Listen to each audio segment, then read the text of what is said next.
दोस्तों हम आज चाल, समय, दूरी के अगले पार्ट में औसत पर आधारित प्रश्नों को देखेंगे। ठीक है, औसत के बारे में अगर देखें तो औसत आपका एक चैप्टर ही है।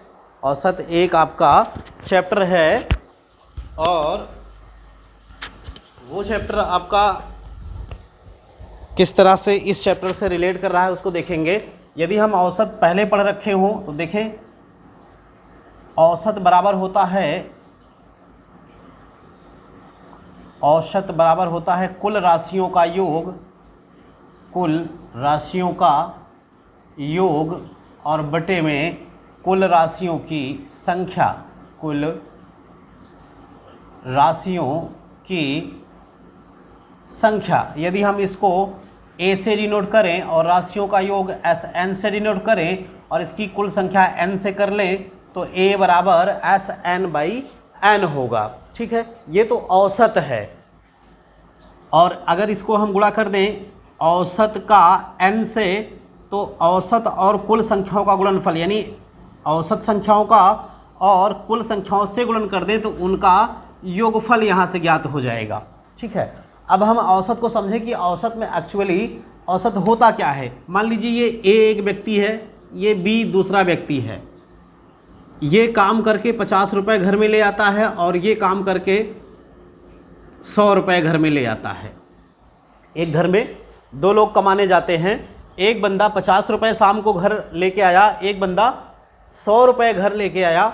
अगर हम ये देखें कि घर की आमदनी कुल कितनी हुई तो आप बताओगे 150 रुपये ये कुल आमदनी उसकी हुई घर की। भी 50 और 100 कितना हो गया, 150 रुपये टोटल आमदनी हुई।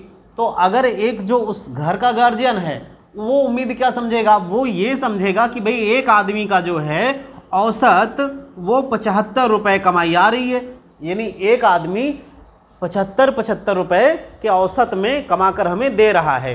भले ही कोई कम कमाया हो, ज़्यादा कमाया हो, लेकिन औसतन यानी अगर हम इसको एक बराबर लेवल में तौलें तो उसको जो एक हिस्से से मिल रहा है तो एक हिस्से से उसको 75 रुपये के औसत में पैसा प्राप्त हो रहा है। औसत का मतलब ये कि यदि हम कम और ज़्यादा को बैलेंस कर दें तो सबके लिए जो समान चीज़ होगी, सबके लिए समान राशि होगी, सबके लिए समान संख्या होगी, वो क्या होगी, वो इस तरह से औसत के रूप में व्यक्त की जाएगी। देखें और भी इसको समझ ले। औसत यदि 3 लोग हों A, B, C, ये 10 ले आया, ये 20 ले आया, ये 30 ले आया। अब हम ये कहेंगे इसके द्वारा कुल जो लाया गया, अगर हम कहें एक बंदा 10 रुपये कमाया, 20 कमाया, ये 30 कमाया, तो टोटल जो कमाई हुई कितनी हो गई, 60 रुपये। अब आपको समझना क्या है, ये जो 60 रुपये है ये टोटल है और कुल औसत तो ये 3 लोग कमा रहे हैं। तो अभी हमने फार्मूला लिखा था यहाँ पर क्या, एवरेज बराबर Sn/n। तो कुल योग कितना हो गया तीनों का, 60। n यानी कुल लोग कितने कमा रहे हैं, 3। तो ये जो औसत आएगा वो कितना आएगा, 20 आएगा। तो आपको इस बात को भी समझना है कि भाई औसत 20 है, यानी कि हर आदमी 20-20 रुपये ला रहा है। वो क्या समझेगा कि ये 10 लाया, 20 लाया, 30 लाया, नहीं, उसको 60 रुपये मिले। तो अगर हम ये कहें तीनों लोग मिला करके उसको 60 रुपये दे दें तो वो बंदा क्या समझेगा कि एक आदमी से हमें कितना मिला, 20-20 रुपये मिला है। बात क्लियर हो रही है। आप ये समझें कि भाई अगर कोई ज़्यादा कमाया होगा, औसत से कोई ज़्यादा कमाया होगा तो एक बंदा औसत से कम भी कमाया होगा।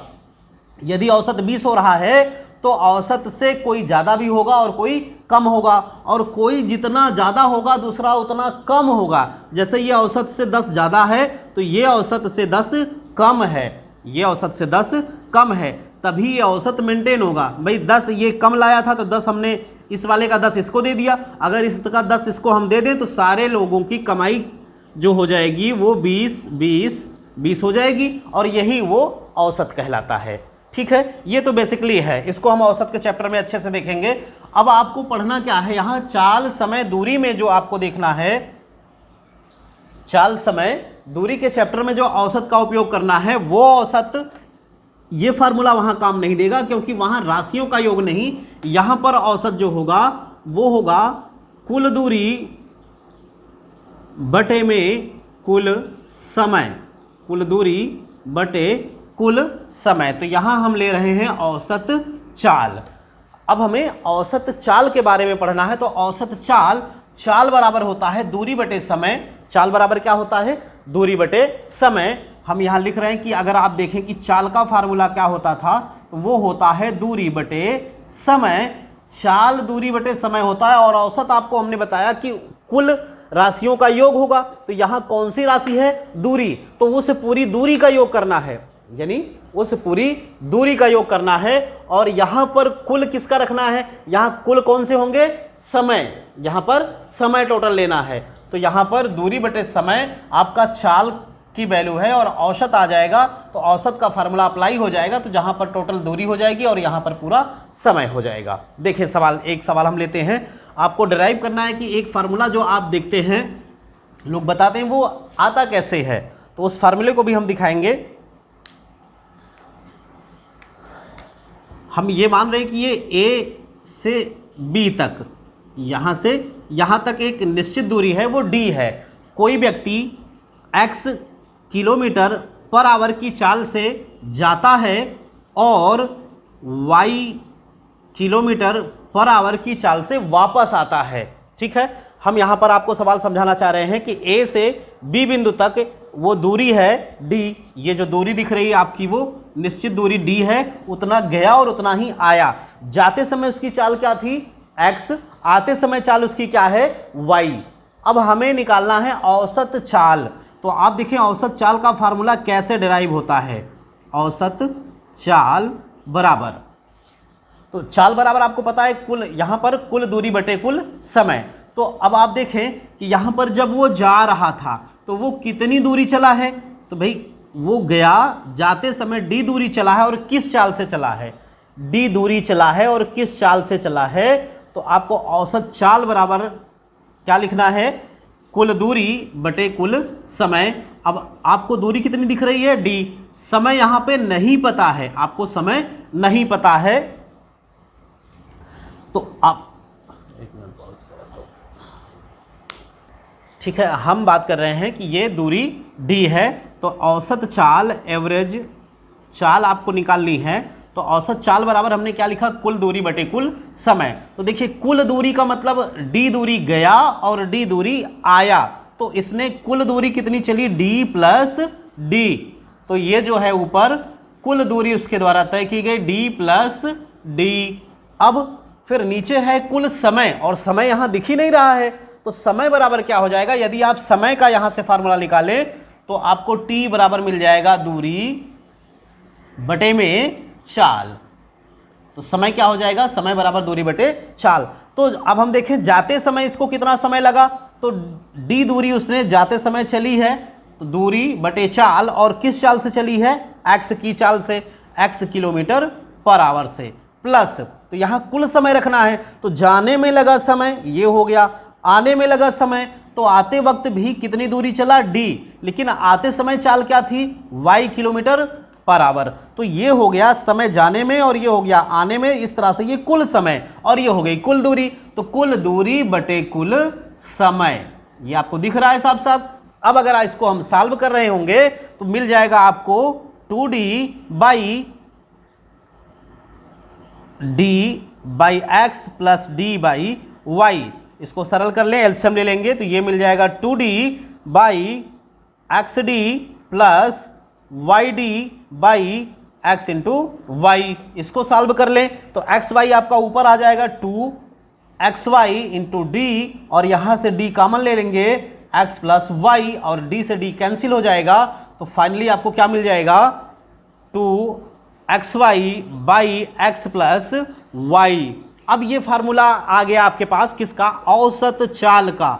औसत चाल का जिसमें दो चालें दी हुई हैं, एक x और एक y, यानी इतनी दूरी जाने में और फिर इतनी ही दूरी वापस आने में, यानी एक निश्चित दूरी तक जाना और फिर वहीं से वापस आने के लिए आपका फार्मूला निकल के आएगा 2xy into 2xy by x plus Y, जहां x क्या है आपकी पहली चाल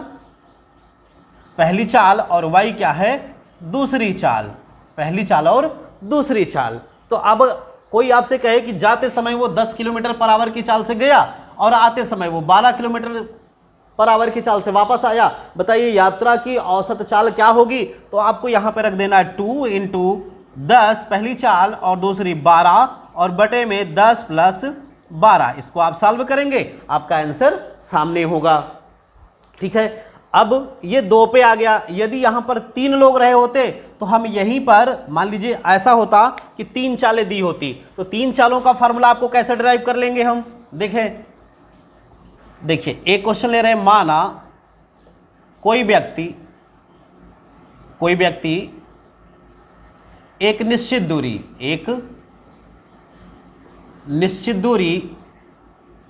तक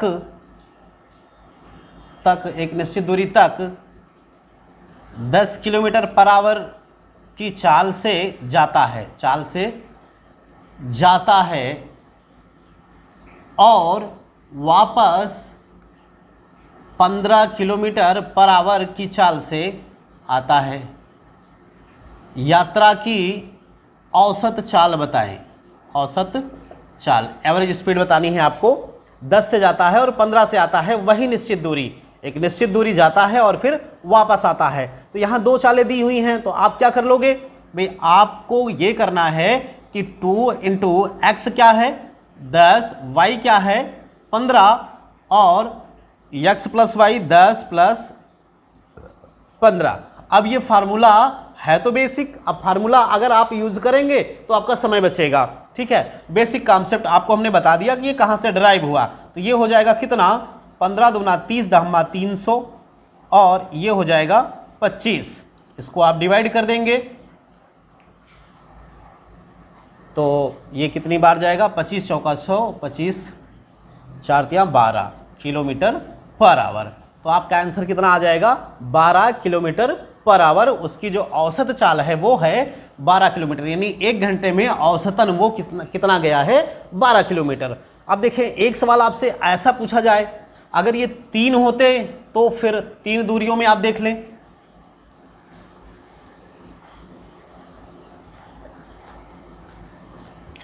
साधारण सवाल जो भी आएंगे आपको इस फार्मूले पे पुट कर देना है, लेकिन एक सवाल आपसे इस तरह से पूछा जाता है। ये देखें सवाल आपको दिख रहा होगा स्क्रीन पे। एक व्यक्ति 10 किलोमीटर की दूरी 5 किलोमीटर प्रति घंटा, 12 किलोमीटर की दूरी 4 किलोमीटर प्रति घंटा और 15 किलोमीटर की दूरी 3 किलोमीटर प्रति घंटा की चाल से चलता है। पूरी यात्रा की औसत चाल ज्ञात करें। ठीक है, ये सवाल है आपका।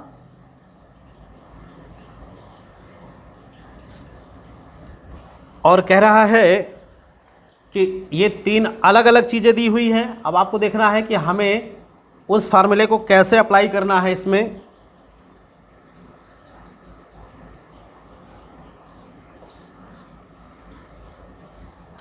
देखिए ये हमारा सवाल है, कह रहा है वो 10 किलोमीटर वो जाता है 5 किलोमीटर पर आवर की चाल से। तो ये आपको दे रखा है दूरी और ये क्या दे रखा है, चाल। फिर कह रहा है कि भाई 12 किलोमीटर वो दूरी। अब यहाँ पर एक निश्चित दूरी नहीं है, जो हमने फार्मूला डिराइव कराया वो किसके लिए कराया, निश्चित दूरी के लिए।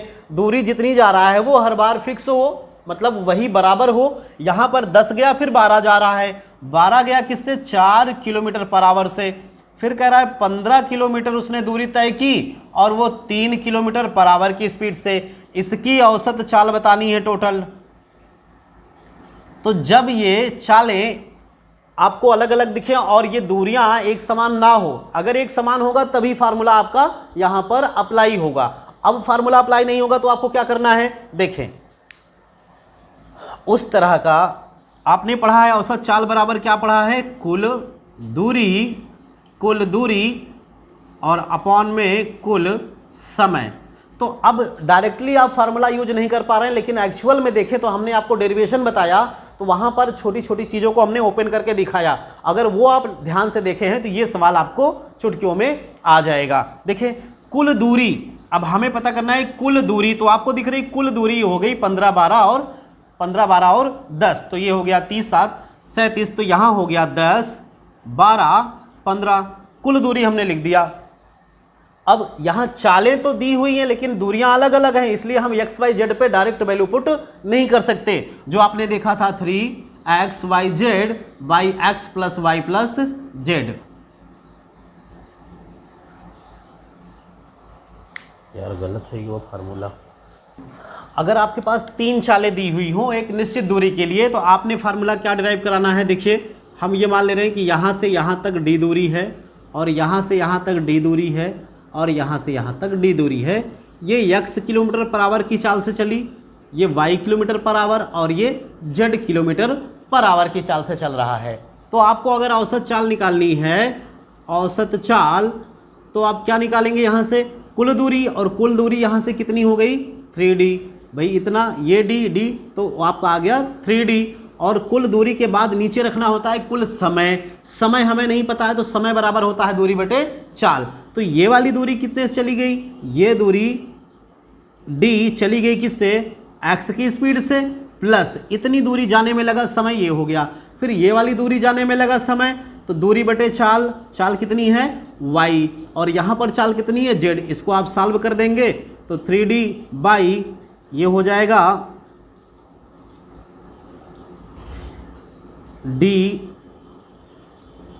yz plus d xz plus d xy, और by x into Y into Z. तो ये x into Y into Z ऊपर चला जाएगा, तो आपको मिल जाएगा 3xyz d बाई, आप देख रहे हैं कि d सब में कॉमन है, और इसको अगर हम पहले लिख लें तो xy plus yz plus zx, ये मिल जाएगा, d से d कैंसिल हो जाएगा। तो आपका फार्मूला बन जाएगा 3xy बाई xy yz और zx। तो 3 चालें दी होंगी, और ये 3 चालें दी होंगी कब लगेगा, जब ये दूरियां आपस में तीनों बराबर होंगी। और यदि दूरियां बराबर नहीं हैं तो आपको देखना है कि इस फार्मूले का यूज हम डायरेक्टली नहीं करेंगे। ये डायरेक्टली फार्मूला या फिर ये 2xy अपान x प्लस वाई, इसको डायरेक्टली कब यूज किया जा सकता है, जब एक निश्चित दूरी बताई गई हो सवाल में। अगर निश्चित दूरी नहीं बताई गई है तो आप इस फार्मूले को डायरेक्टली नहीं करेंगे, लेकिन जो आपको हमने अंदर की बात बताई है उसको ध्यान देंगे तो आपका सवाल हल हो जाएगा। एक सवाल मैं लेता हूं, देखें उसे ध्यान से।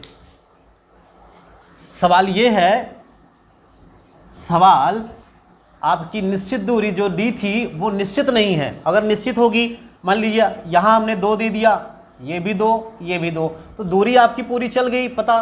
तो आप सेम फार्मूला लगा देंगे। अगर निश्चित दूरी है तो चाल कुछ भी हो, आपको 3xyz वाला फार्मूला लगा देना है। लेकिन ये दूरियां अगर अलग अलग हों, हम ले रहे हैं ये 10 किलोमीटर, ये 12 किलोमीटर, और ये 15 किलोमीटर, और ये चल रहा है 5 किलोमीटर पर आवर की चाल से, ये 4 किलोमीटर पर आवर की चाल से, और ये 3 किलोमीटर पर आवर की चाल से। तो अब आप देखें कि ये दूरी अलग है, चाल तो अलग रहती ही है, दूरियां भी अलग हैं। तो आपको कैसे औसत चाल निकालनी है। अगर ऐसे सवालों में औसत चाल पूछा जाए तो आपको ध्यान क्या देना है, औसत चाल बराबर होता है कुल दूरी। तो कुल दूरी आपको इसको ऐड करनी है 10 प्लस 12 प्लस 15, और बटे में आप लिखते हैं कुल समय, और यहाँ समय कहीं नहीं दिख रहा है, लेकिन समय बराबर अगर आप जाने तो समय बराबर आपको क्या दिखता है, दूरी बटे चाल। समय बराबर क्या मिलता है, दूरी बटे चाल। दूरी पहली 10 किलोमीटर किस चाल से चली गई, 5 से। तो यहाँ पर 5 किलोमीटर की चाल से 10 किलोमीटर दूरी जाने में जो समय लगा वो पता चल जाएगा, प्लस यहाँ पर 12 किलोमीटर की दूरी 4 से चली गई तो जो समय लगा यहाँ पता चलेगा, और 15 किलोमीटर की दूरी 3 से चली गई तो ये समय। अब इस तरह से यहाँ से जो सारा समय जोड़ दिया जाएगा तो ये क्या बन जाएगा, कुल समय। तो कुल दूरी बटे कुल समय बन गया। वही जो हमने फार्मूला डिराइव कराया उसी का यूज है। इसी सवाल के लिए हमने आपको डेरिवेशन बताया कि अगर इस तरह के सवाल आए तो आपको डेरिवेशन की मदद से ये सवाल हल कर सके आप, ये दिमाग में बात होनी चाहिए। देखें ऊपर कितना मिल जाएगा आपको 37, इसको आप कैंसिल करेंगे, यहाँ से 2, यहाँ से 3 और यहाँ से 5, कितना मिल जाएगा 2 3 5 5 10। तो ये आ जाएगा 3.7 किलोमीटर पर आवर। ये होगी इसकी औसत चाल, एवरेज वेलोसिटी। ठीक है, उम्मीद करते हैं कि ये आपको पॉइंट अच्छे से समझ में आया होगा।